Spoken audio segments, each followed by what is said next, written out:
पहा किती छान झाला आहे घरी बनवलेला उपवासाचा चिवडा. तुम्ही पण असा करून पहा. पहा किती छान झाला आहे. आता मी थोडासा खाऊन पाहते कसा झाला ते.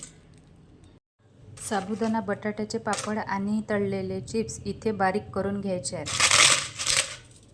यात टाकणार तळलेला बटाट्याचा किस, तळलेले शेंगदाणे, तळलेला कढीपत्ता,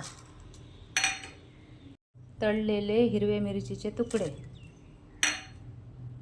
चवीनुसार मीठ, 1 चम्मच बारीक केलेली साखर, चवीसाठी लाल मिरची पावडर, अर्धा चम्मच जिरे, काळी मिरी पावडर.